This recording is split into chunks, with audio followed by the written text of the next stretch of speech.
Item ಯಾವುದೇ ಇರಲಿ try ಮಾಡಿ Aachi chicken masala. Bagalkote Davanagere by election ವಿಚಾರಕ್ಕೆ ಸಂಬಂಧಪಟ್ಟಂತೆ ಗೃಹಲಕ್ಷ್ಮಿ ಬಗ್ಗೆ ಕೇಂದ್ರ ಚುನಾವಣೆ ಆಯೋಗ ಪತ್ರವನ್ನ ಬರೆದಿದೆ.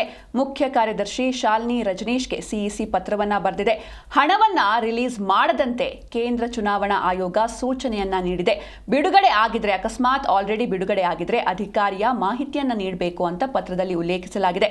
ಅನುಮತಿಯನ್ನ ಪಡೆದು ಹಣವನ್ನ ಬಿಡುಗಡೆ ಮಾಡಬೇಕು ಅಂತ ಆಯೋಗ ನಿರ್ದೇಶಿಸಿದೆ. ಬಾಗಲಕೋಟೆ ಹಾಗೂ ದಾವಣಗೆರೆ ಬೈ ಎಲೆಕ್ಷನ್ ನಡೆಯುತ್ತೆ. ಇನ್ನೇನು ನಾಳೆ ವೋಟಿಂಗ್ ಆಗತ್ತೆ. ಈ ಒಂದು ವಿಚಾರಕ್ಕೆ ಸಂಬಂಧಪಟ್ಟಂತೆ ಗೃಹಲಕ್ಷ್ಮಿ ಬಗ್ಗೆ ಕೇಂದ್ರ ಚುನಾವಣೆ ಆಯೋಗ ಪತ್ರವನ್ನ ಬರೆದಿದೆ. ಒಂದ್ ಕಡೆ ಬಿಜೆಪಿ ನಾಯಕರು ಕೂಡ ಈ ಬಗ್ಗೆ ಆರೋಪವನ್ನ ಮಾಡಿದ್ರು. ಅಂದ್ರೆ ಕೇವಲ ದಾವಣಗೆರೆ ಹಾಗೂ ಬಾಗಲಕೋಟೆಯಲ್ಲಿ ಮಾತ್ರ ಗೃಹಲಕ್ಷ್ಮಿ ಹಣವನ್ನ ರಿಲೀಸ್ ಮಾಡಲಾಗಿದೆ. ರಾಜ್ಯದಲ್ಲಿ ಬೇರೆ ಕಡೆ ಯಾರೇ ಮಹಿಳೆಯರ ಅಕೌಂಟ್ಗೆ ಹಣ ಹೋಗಿಲ್ಲ, 2,000 ರೂಪಾಯಿ. ಆದ್ರೆ ಇವೆರಡು ಡಿಸ್ಟಿಕ್ ಅಲ್ಲಿ ಮಾತ್ರ ಹಣವನ್ನ ಹಾಕಿದ್ದಾರೆ, ಗೃಹಲಕ್ಷ್ಮಿ ಹಣವನ್ನ ಹಾಕಿದ್ದಾರೆ. ಇದೊಂದು ರೀತಿ ಎಲೆಕ್ಷನ್ ಟೈಮ್ನಲ್ಲಿ ಮತದಾರರನ್ನ ಸೆಳೆಯೋದಕ್ಕೆ ಕಾಂಗ್ರೆಸ್ ತಂತ್ರವನ್ನ ಮಾಡ್ತಾ ಇದೆ ಅಂತ ಆರೋಪಿಸಿದ್ರು. ಈ ಒಂದು ಆರೋಪದ ಬೆನ್ನಲ್ಲೇ ಇದೀಗ ಗೃಹಲಕ್ಷ್ಮಿ ಬಗ್ಗೆ ಕೇಂದ್ರ ಚುನಾವಣೆ ಆಯೋಗ ಪತ್ರವನ್ನ ಬರೆದಿದೆ. ಮುಖ್ಯ ಕಾರ್ಯದರ್ಶಿ ಶಾಲಿನಿ ರಜನೀಶ್ಗೆ ಸಿಇಸಿ ಪತ್ರವನ್ನ ಬರೆದಿರುವಂಥದ್ದು.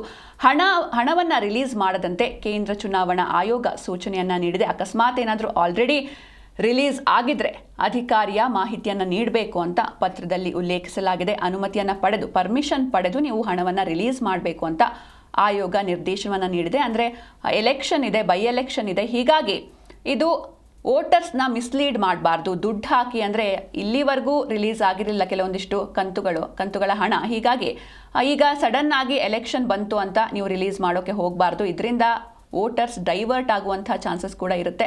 ಒಂದು ರೀತಿ ಆಮಿಷ ಒಡ್ದಂಗೆ ಆಗುತ್ತೆ ಎನ್ನುವಂಥ ಹಿನ್ನೆಲೆಯಲ್ಲಿ ಗೃಹಲಕ್ಷ್ಮಿ ಬಗ್ಗೆ ಕೇಂದ್ರ ಚುನಾವಣೆ ಆಯೋಗ ಪತ್ರವನ್ನು ಬರೆದಿದೆ. ನೀವು ಕೂಡ ಒಂದು ಪತ್ರದ ಪ್ರತಿಯನ್ನು ನೋಡ್ತಾ ಇದ್ದೀರಾ.